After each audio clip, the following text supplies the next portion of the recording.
Bucks 0 for 3, flew out to deep left his last time. Swings at the first pitch, grounds into the right side. Cronenworth has it go off the glove into right field. Hernandez rounding third on his way. He will score. And for the first time tonight, the Dodgers lead. It's 3-2. That's just bad luck for Cronenworth. This ball actually goes through his glove. He's walking off the field right now to get a new glove. Hello and welcome everybody into the Skraby Show for Wednesday. I believe it's Wednesday. Yes, it's Wednesday, March 20th. Appreciate everybody being here with me today. If I was up early with all of you, you have to stay up late with me, and late being 7 p.m.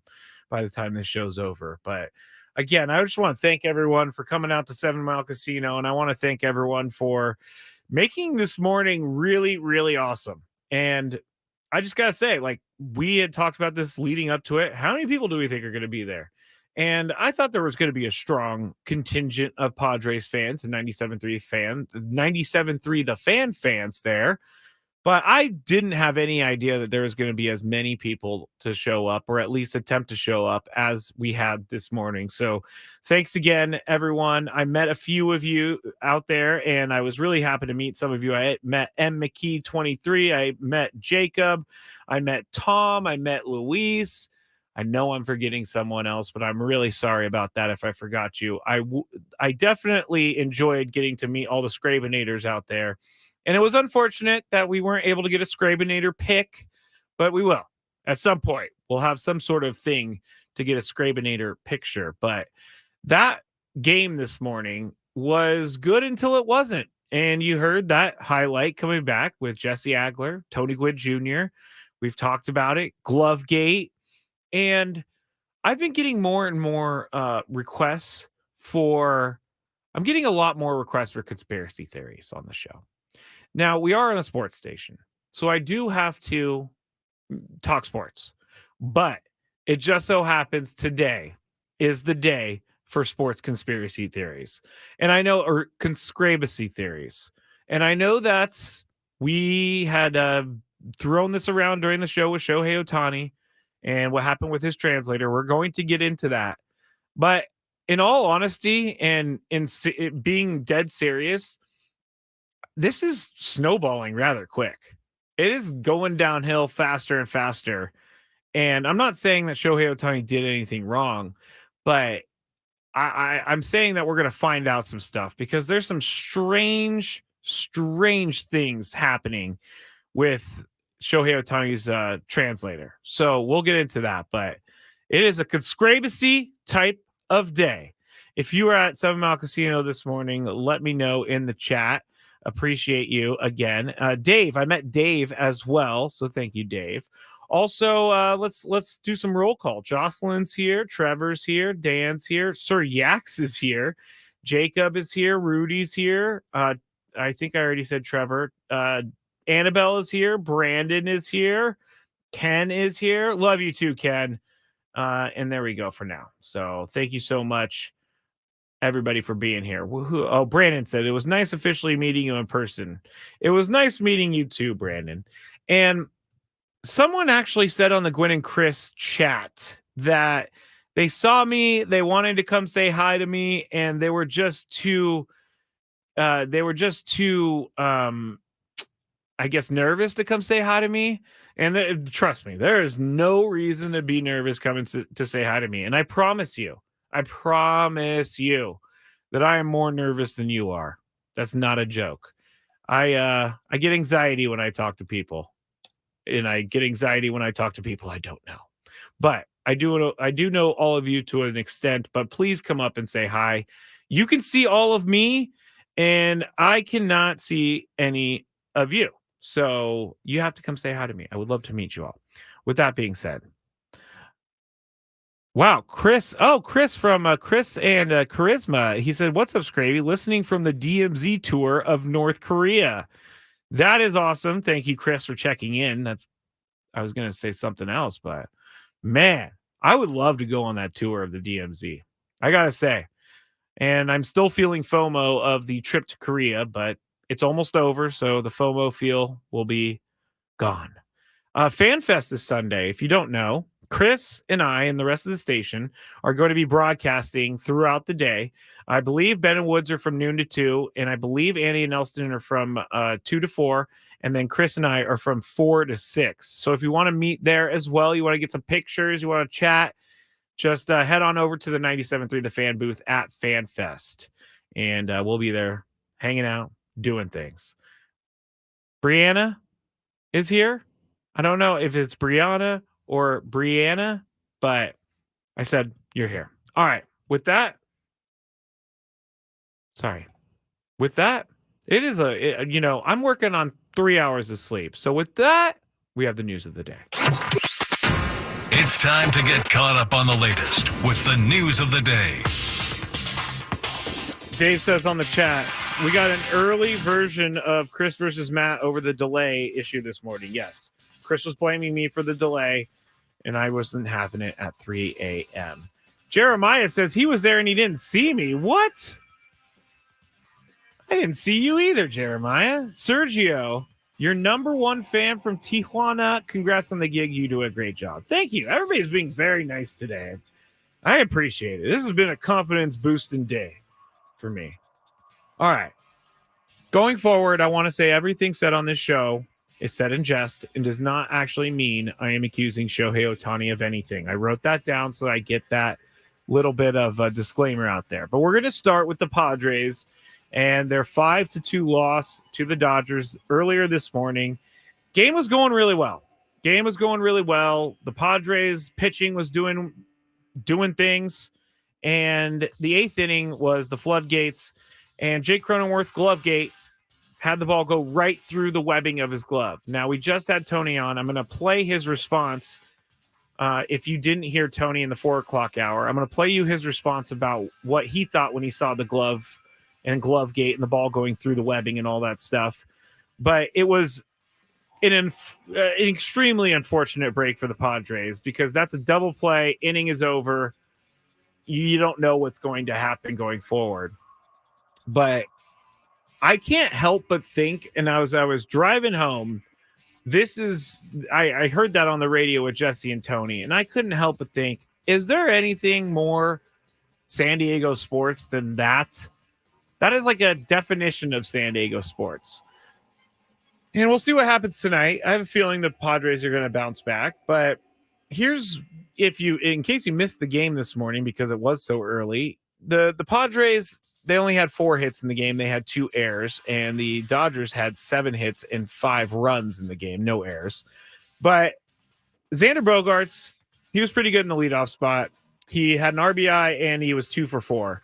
Now, Chris made this point earlier, and this is the crux. I've been using the word crux lately, and I think this is a good word. But the crux of the problem last year for the Padres was A, hitting with runners in scoring position, and B, it was the superstars hitting and carrying the rest of the team. Well, we know that last night, Fernando, Jake Cronenworth, Manny Machado, and Ha-Seong Kim, the 2, 3, 4, 5 hitters in the order, went 0 for 14 last night with 3 strikeouts.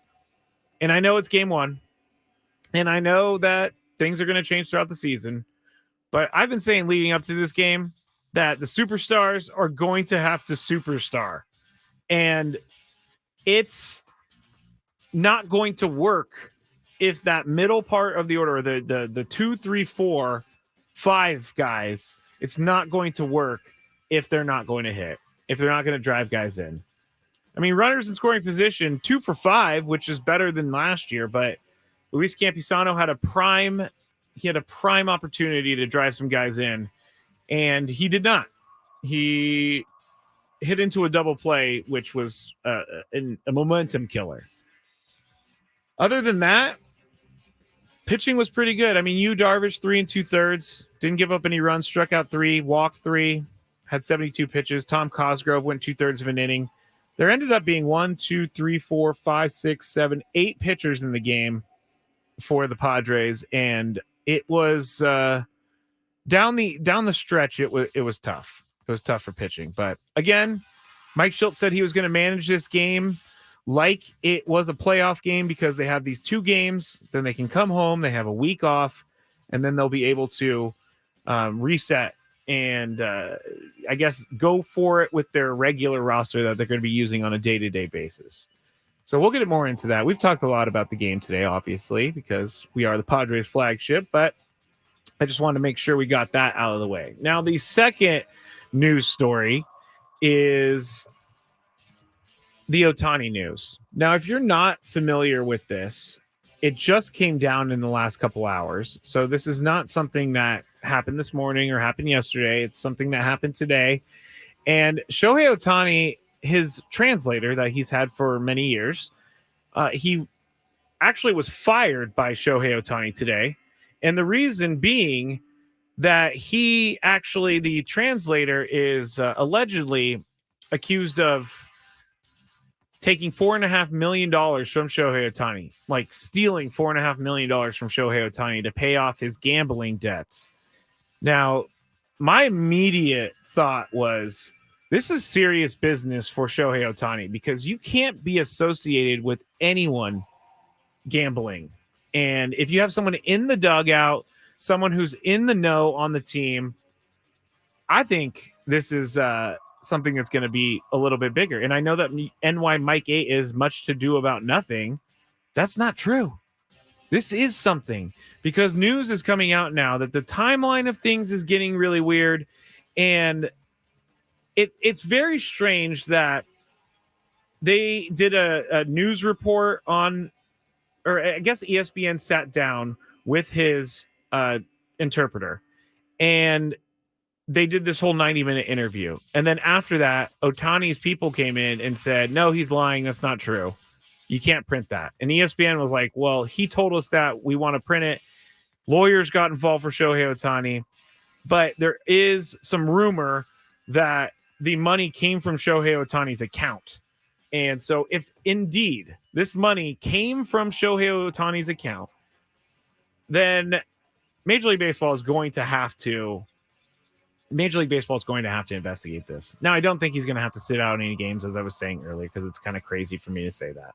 But I feel like there's something here that they need to investigate. I'm not saying that Shohei Ohtani is guilty, but it is very strange, and we're going to get into it more in just a little bit in the next segment, because Dallas Braden's been all over this, and he's had some good tweets. If you're not following Dallas Braden on Twitter, you should, because he's great. And he's also got some really interesting information about this. So we'll get into this a little bit more. But I feel like there's something more to this story. The third and final news story, NFL news story. NFL owners are considering a kickoff change, which will resemble the XFL's kickoff. The kicker is going to kick off from the regular position, and then the defenders are going to be 10 yards away from the return team. So they're going to be on the 40, return team on the 30, and then you have the returners. Just go to my Twitter, at Matt Skraby, to see what it looks like, because we put up a picture of the XFL. But if they're going to go to this, I just say, why even have a kickoff anymore? It doesn't really matter to me. It doesn't. It's not a big play in the game anymore. I think I said this on the air. There was a British guy who watched the Super Bowl, and this is the first time ever watching NFL football, and he asked questions and saying, since it's my first time watching NFL football, here are a few questions I have. And one of them was, what is the point of a kickoff? Because it just seems like they run down the field and that's about it, which is really what a kickoff is nowadays. They're also, the NFL, thinking about changing the hip drop tackle, which is a tackle that is controversial in the NFL because it ends up injuring players a lot of the time. And so they're going to think about doing either a 15-yard penalty or something else for the hip drop tackle. But we'll talk about that as it goes along. Thanks to everybody for joining me today. There are a lot of opinions on this Ohtani thing. And Dominic says, yo, Skraby, unfortunately, dirty or not, MLB ain't going to do a thing to Ohtani. And I kind of sort of agree with that. I don't understand how you can let this go, though, if you're Major League Baseball. And so we're going to talk about that more. I'm Matt Skraby. This is the Skraby Show. Thanks to everybody who's joining me. You can watch on YouTube if you would like. Just go to 97.3 The Fan. Search that. Also, you can go to Facebook, 97.3 The Fan. And we are also broadcasting on X, 97.3 The Fan SD. Or you can go to @Matt Skraby and you can see all the retweets that I put up there. All right, more Otani talk, more Glove Gate. We have a whole show of conscrabacies coming ahead on 97.3 The Fan.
Everybody, before you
Sorry about the delay there. I was just checking to make sure that everything, I didn't miss any news on this newest conspiracy around Major League Baseball. We're not talking about Glovegate from Jake Cronenworth. We're talking about Ohtani Gate.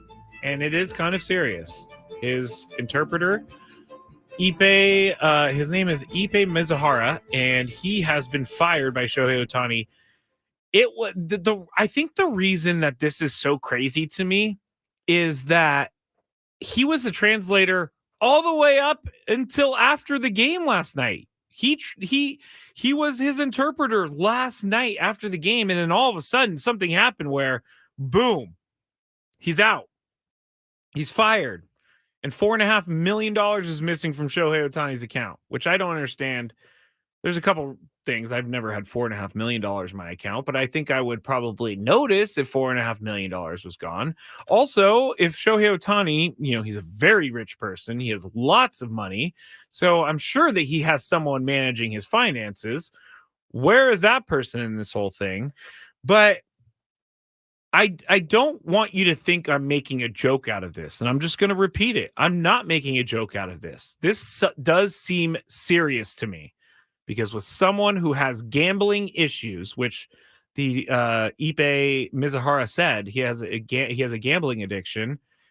If someone's in the dugout, if someone's in the clubhouse, if someone's that close to professional sports, you cannot be anywhere near it. You can't be anywhere near it. And so Maria said earlier, Skraby, I feel there's more to the Ohtani story. It's a distraction from what? I don't necessarily know that it's a distraction, but I do think it's very interesting how this is being reported in the media. Robert said, is he Ohtani's fall guy? And I think possibly if we're going to be talking about this, say, in 2 weeks, there could be some implication. Implication. And I think that Major League Baseball right now are having some serious meetings on how to deal with this. Shohei Ohtani is the biggest player in baseball. He is by far and away the number one star in baseball.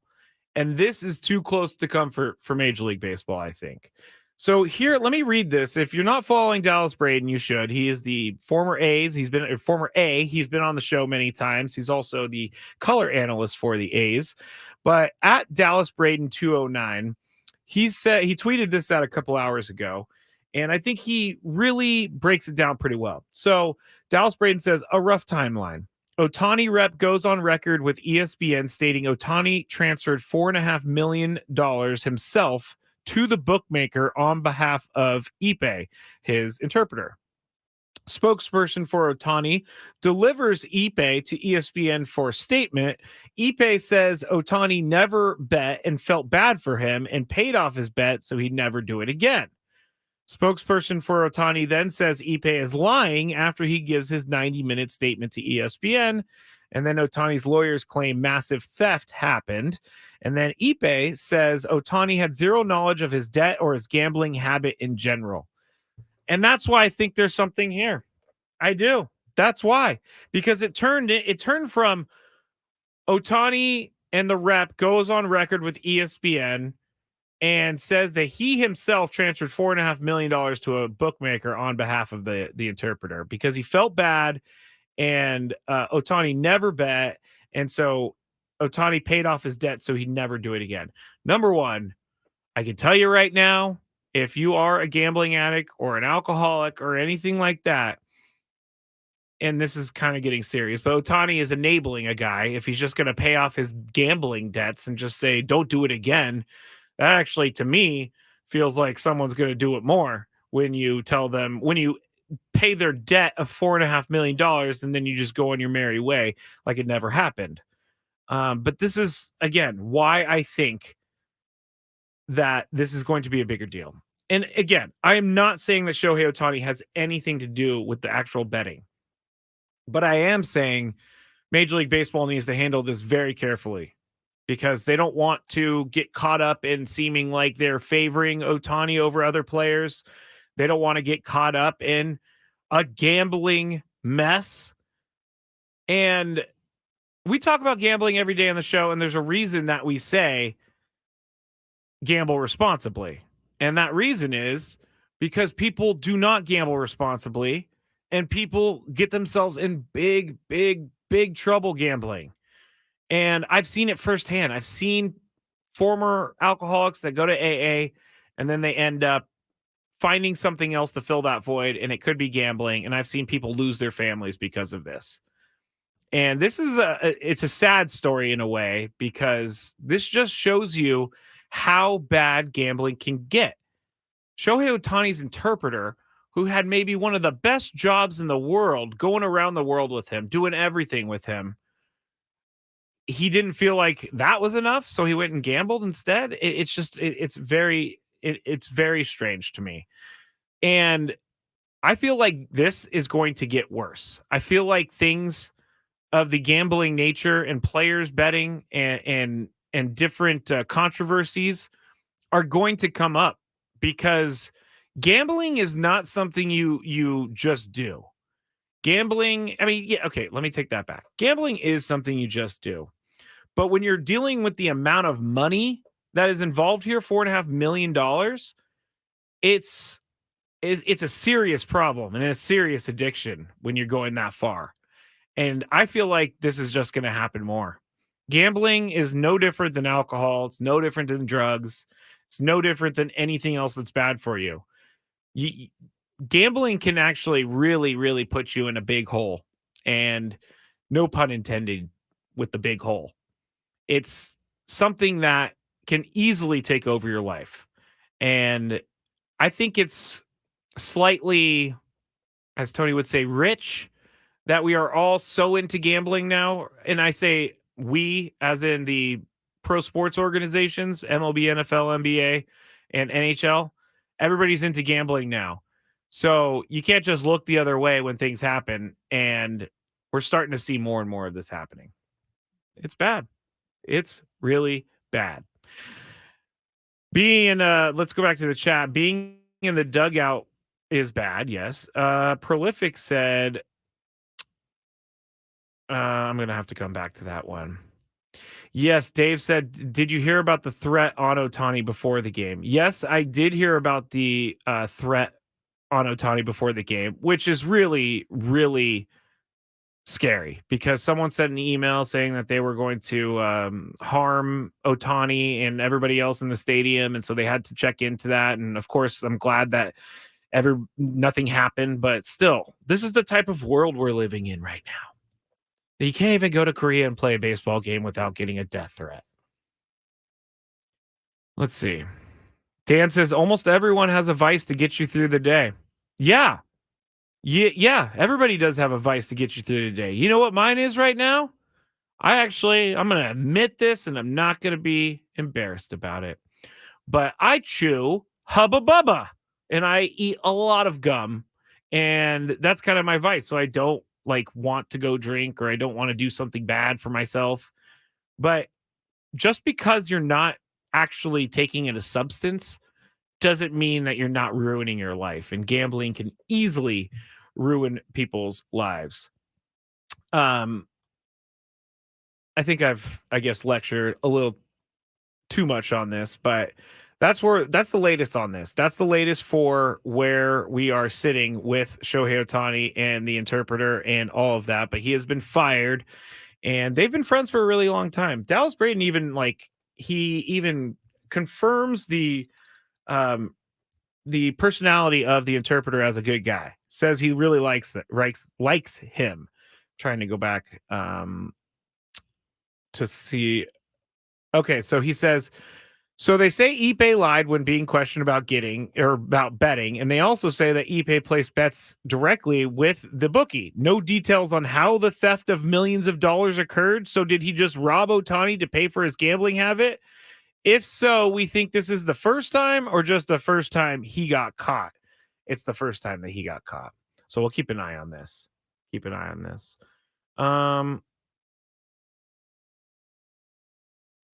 Marcia says people without addiction issues do not usually understand how to help. Throwing money at the problem to fix it would be an easy answer if you don't understand the real problem. Yes, Absolutely, Marcia. That is absolutely 100% correct. Like you don't have to be a drug addict or an alcoholic to say that you have an addiction because you definitely have an addiction. Addictions come in many forms. I don't know. I guess I'm just going this route tonight.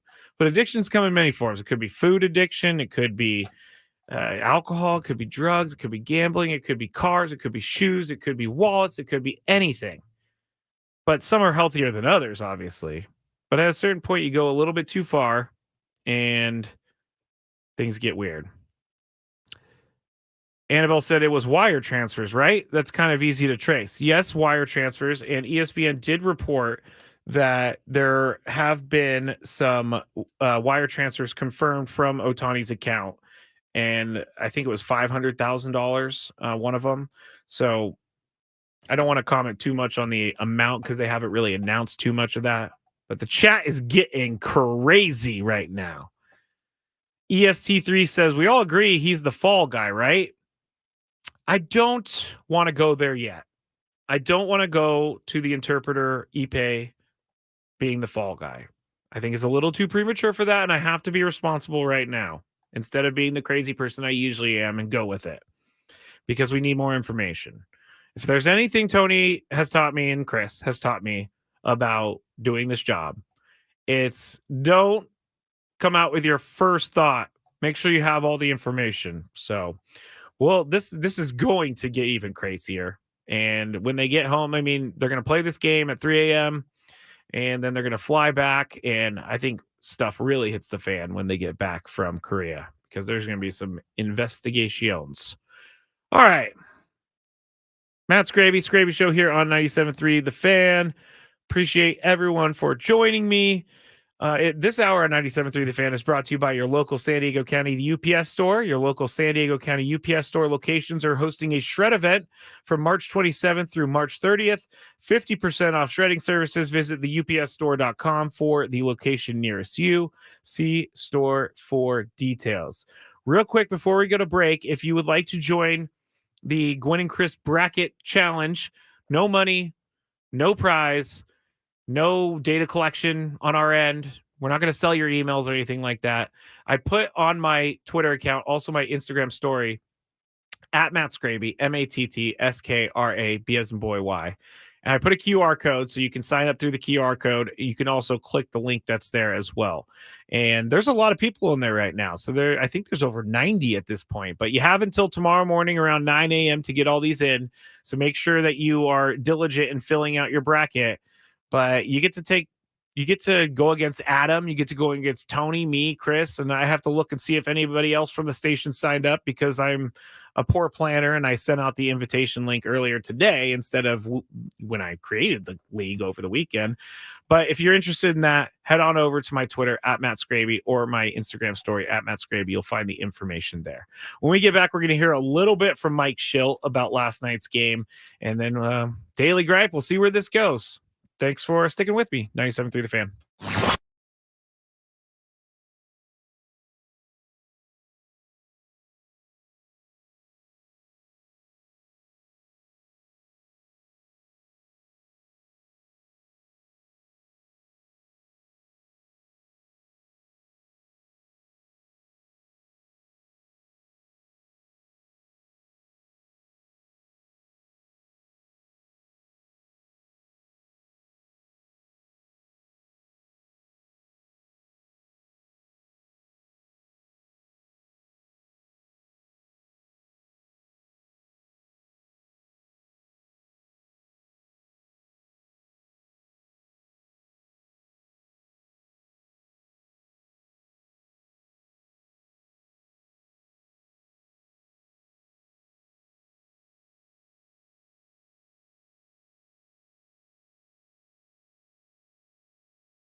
Matt Skraby, back with you here on the Skraby Show, 97.3 The Fan. Can't believe we're already in the last segment. I say this literally every day, but it does always surprise me when I look at the clock and see that I only have one more segment to go. If you missed anything from today, you need to go back and listen to the Ben and Woods podcast live from 7 Mile Casino. I went and played some match game today on Annie and Elston, so you can listen to that. I believe it was at 12:45. I'm getting better-ish at the game. I'm going to have to continue to get better at the game. I believe I'm a revolving panelist. And then on our show, Gwen and Chris, if you would like to hear from Tony, he joined us from Korea at 4:35-ish. So if you want to listen to Tony talk about the game last night, you know what? I just remembered something. I was going to play you a clip of Tony talking about Jake Cronenworth and what happened with his glove. So here, let me get this not out of the way, but let's hear from Tony. And then I'm going to get back into some of the chats that are happening right now because we got a lot of stuff happening.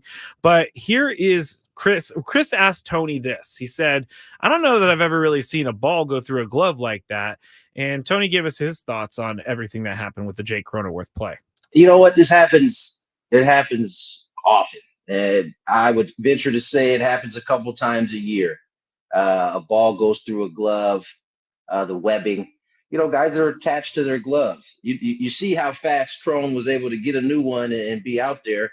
He probably had that glove, but when you break a glove in after, you know, so much time and work spent on it, you're not, at first you're not expecting a ball to sizzle through the webbing like that. It's always a surprise, but you know, it's just an unfortunate bad luck for the Padres on that particular play, because Jake got a tremendous jump on that ball and was going to turn two. I have no doubt, and they would have got out that inning.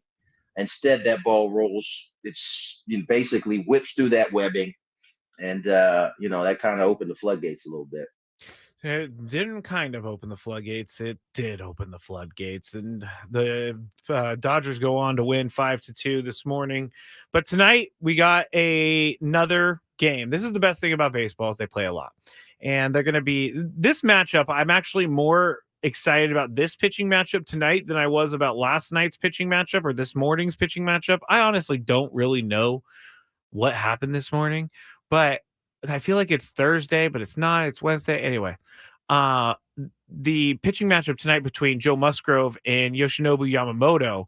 I'm curious to see what Yamamoto does in his MLB debut. I'm curious to see what Joe does for the Padres to try to get them in the win column. And then they head back home from Korea. It would be nice for them to get a win so that they can have a happy flight home, but that's going to be a long flight home. They do get the jet stream on the way back, so maybe it's a little bit quicker. Maybe it's just a little bit quicker. Let's go to some of the chats from earlier. Patrick and Annie, sorry for pronouncing your last name, Higgle. Dude, you're becoming a responsible journalist. I guess I am. Yeah, I'm growing up in front of everybody's eyes and trying not to get myself fired from the radio for saying something that I shouldn't have said. So thank you for noticing about that. And McKee23, who I met this morning, very nice to meet you. We started talking about caves and stuff. It was great. Pete Rose must be licking his chops right now. I feel like Pete Rose must have been licking his chops ever since betting became a part of baseball. It's still crazy to me. But I digress on that one. Brutus fan says, I wish I was Otani's money manager so I could tune into the Daily Gambit. That would be a good place to go if you're Otani's money manager. Here, Chris and I and Tony make bets. You can take those. Let's see. Jax said, my daily gripe is when Otani bets on baseball. That's pretty good. But I'm not going to say he actually did yet. Also, we're talking about the NCAA tournament bracket sign up. EC Money says, is it on Yahoo, ESPN, CBS? It's on Yahoo. So again, go to @Matt Skraby, MATTSKRAB as in boy Y. There is a QR code and there is also a link so you can sign up. Hopefully you can get in before 9 a.m. Let's see. There was a couple more I wanted to get to. Here's another joke from EC Money. No wonder Otani deferred his salary. All those side bets. Haha, that's funny. And then we have, I think, the entire sports industry kind of sold its soul to the devil being the gambling industry. You're not wrong there. You're definitely not wrong there, because you are, I mean, it's no different than them serving beer at the game, I guess. I want to make, I can hear people making arguments that it is different, but I don't really see that it is different, because you can bet in the ninth inning. You can't buy a beer in the ninth inning. So I guess they're taking control of alcohol sales a little bit more than they are betting. But here, Dan Buckingham, don't rush to judgment on anything. Need more facts. Absolutely 100% correct. You notice when we talked to Tony about this, again, Tony has taught me very well that I should not be commenting on things before I actually know all the facts. So that's what I'm going to do. Colleen said on YouTube, gambling is the hardest addiction to recover from. Now, I am not going to say anything's the hardest addiction to recover from, but to me, all addictions are hard to recover from, because obviously if you're in a place where you're to the point where your life is being affected by gambling or drinking or doing drugs, then you're in a bad spot, and it's going to be difficult no matter what to get out of that spot. But people can get out of that spot. There is gambling and Gamblers Anonymous. If you are sitting and listening to this right now and you think maybe I do have a gambling problem, or you have a gambling problem and you want to stop gambling, plenty of resources out there, and I encourage you to take up those resources, because there's no problem and there's no issue with you trying to get help for yourself. There's no issue. You're not a weak person for trying to get help. That's one of the things that sometimes I get in my DMs is, I tell them how I did it, how I turned my life around, and it doesn't seem like people are listening to the actual part that is the problem. So anyway, I feel like I've just lectured far too much on this whole thing. EC Money also says, Morejon is done. I'm tired of seeing him come out of the bullpen. Gives me Luis Garcia vibes. I feel this in a way. I don't really know that I'm ready to give up on Morejon just yet. Don't know that I'm ready to give up on him, because he's a lefty. He's had some, good points throughout his Padres career. He's been injured as well, so he's been battling through that. But I'm really not getting. I'm not giving up on him just yet. Wolfpack says video games are pretty hard. So basically, we're gonna talk about addiction tonight, and I'm fine with that, because it's true. Video games are also an addiction. Everything can become an addiction. It's about how you handle it. It's about how you recover from it. And I'm living proof of that, really. Let's see. Dominic says serving beer at the game, though, doesn't make questionable if games are on the up and up. Gambling does. Okay, I see that. But I'm more talking, Dominic. Dominic is saying that gambling causes questions about outcomes of games, which I understand, and alcohol does not do that. But at the same time, I think that I'm not talking about the players or anything like that. I'm talking about like people gambling and fans gambling. So I'm more talking about that part of addiction. Let's see. Did Ohtani's interpreter cut Jake's glove? We talked about it earlier. We did before we actually knew. Before we actually knew that this whole Ohtani thing was happening. We said that maybe he was doing a jig in the dugout, and someone then climbed into the Padres dugout and snipped the glove in the seventh inning. We were getting a little bit crazy. Earlier in the show, but then the actual story came out. Let's see. Brandon says, Skraby, how are you enjoying MLB The Show? Speaking of video games, have not been able to play it yet because last night got home. I have a side job and I was finishing up stuff for the side job. Yeah.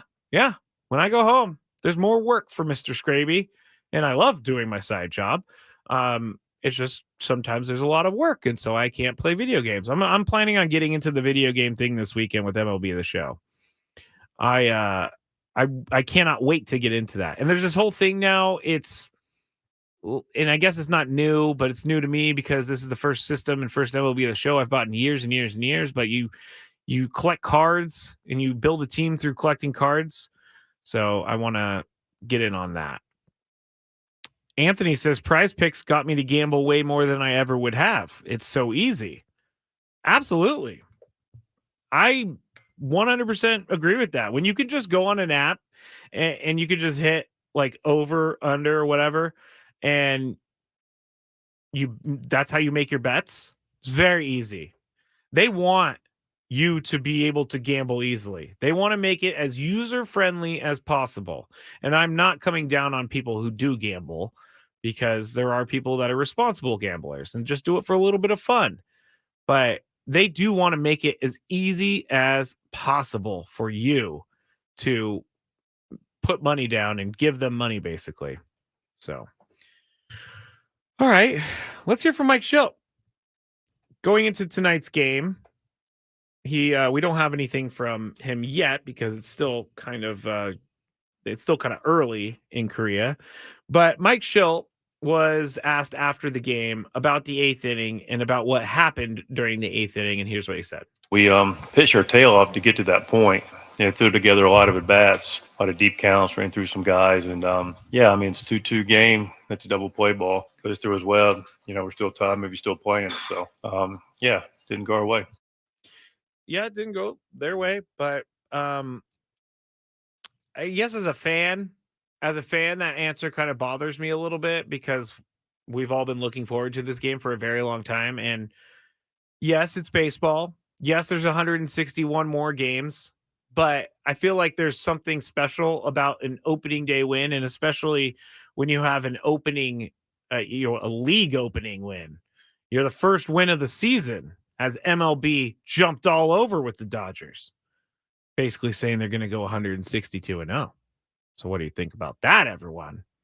But I would have obviously I would have liked to see the Padres win, and Mike Schilt is not going to lose his mind over one game, nor should he lose his mind over one game. Nor should I lose my mind over one game.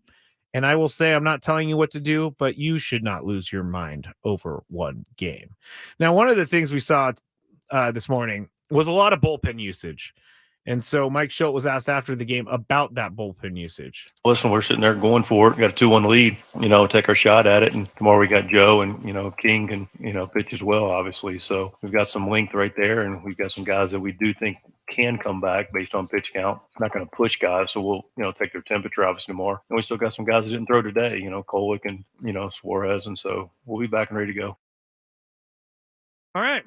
Well, I'm going to believe him. I'm still not real 100% sure, how to read Mike Schilt because we haven't had regular season Mike Schilt yet. So we're going to have to deal with that as it comes with the Mike Schilt stuff. All right. We're going to get to this. What's annoying Skraby today? Let's find out. It's time for the Daily Gripe. Chris gave me some wise advice last week, I think, and I've been trying to find out what my daily gripe is for the whole day. And it just actually came to me in the last break. But it's not really a gripe. It's more of a story, and it's kind of like it makes me a little frustrated because I deal with this with Chris all the time. But this morning I was taking the dogs for a walk, and I walked by the neighbor, and they saw me. And they know what I do for a living. And so the neighbors said, don't tell me what happened. Because I DVR'd it. I'm through 3 innings. Need to take the dog for a walk. I'm going to finish the other innings when I get back. But it's just so hard for me to know that Jake Cronenworth's mitt broke in the 8th inning. And this person is still smiling because the Padres are leading the game in their mind. And so I guess my daily gripe is, please don't put me in the position to not have to tell you what happened. Because it's going to make me feel bad. Knowing that I'm like, oh, yeah, I won't tell you. Oh, yeah, the Padres are winning. They're really good. Yeah. And then knowing that at some point they're going to watch the game and realize what happened at the end of the game. So that's my daily gripe. Sammy Lev, back with you at 2:05 a.m. for the second game against the Dodgers. Thanks to everybody who was with us today. Thanks to everybody who came down 7 Mile Casino. Have a great night, everyone. Hey, Hey, it's Annie from